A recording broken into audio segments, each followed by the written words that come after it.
Shock report, Sean Spicer just handed Sarah Huckabee the opportunity of a lifetime. Allegedly, Sean Spicer may be on the way out. A restructuring is apparently about to happen at the White House briefing room. According to the Gateway pundit, Sarah Huckabee Sanders is set to become the new White House press secretary over Sean Spicer. Watch the video of Sarah Huckabee below and you will understand. You want to create a false narrative, Sarah Sanders destroys reporter. Jonathan? Sarah, two parts of the Comey question regarding the interview the president just gave. First of all, isn't it inappropriate for the president of the United States to ask the FBI director directly if he is under investigation? No, I don't believe it is. One of these conversations, the president said, happened at a dinner where the FBI director, according to the president, was asking to stay on as FBI director. Don't you see how that's a conflict of interest? The FBI director is saying he wants to keep his job, and the president is asking whether or not he is under investigation. I don't see that as a conflict of interest, and neither do the many legal scholars and others that have been commenting on it for the last hour. So no, I don't see that as an issue. Wait, Sarah, the other thing I want to ask you about is, I asked you directly yesterday, this is a different subject related to Comey. I asked you directly yesterday if the president had already decided to fire James Comey when he met with the Deputy Attorney General.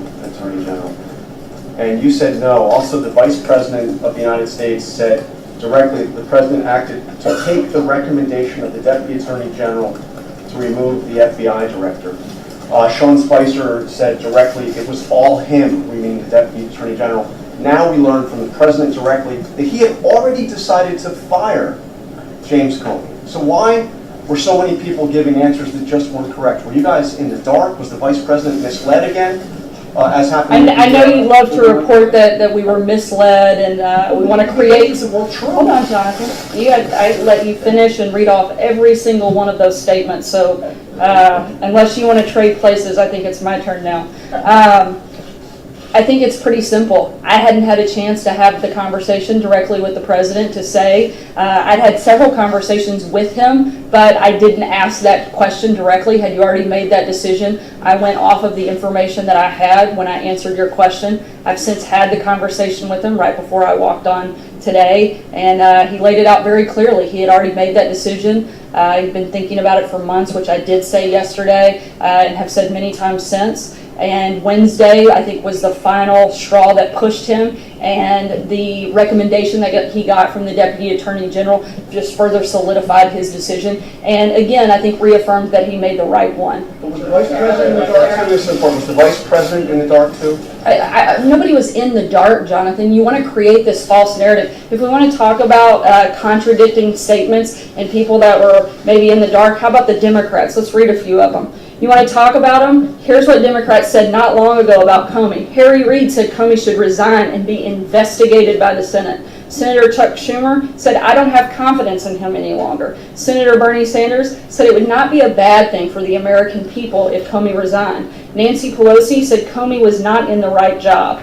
Former DNC chair Debbie Wasserman Schultz said that she thought Comey was no longer able to serve in a neutral and credible way. President Obama's advisor Valerie Jarrett reportedly urged him to fire Comey. Just yesterday, Representative Maxine Waters said that Hillary Clinton would have fired Comey. If you want to talk about people in the dark, our story is consistent. The president is the only person that can fire the director of the FBI. He serves at the pleasure of the president. The president made the decision. It was the right decision. The people that are in the dark today are the Democrats. They want to come out, they want to talk about all of these, they love Comey and how great he was. Look at the facts. The facts don't lie. Their statements are all right there. I think it's extremely clear that, and frankly, I think it's kind of sad. In Washington, we finally had something that I think we should have all been able to agree on, and that was that Director Comey shouldn't have been at the FBI, but the Democrats want to play partisan games, and I think that's the most glaring thing that's being left out of all of your process stories. John Roberts. Very good. Excellent. Sean Spicer has allegedly called for the staff change, says the Gateway pundit. Spicer is reported to be up for a promotion to a different role in communications for the White House. Sarah Sanders will be a wonderful pick for the role and will uphold the amazing job that Sean Spicer has done.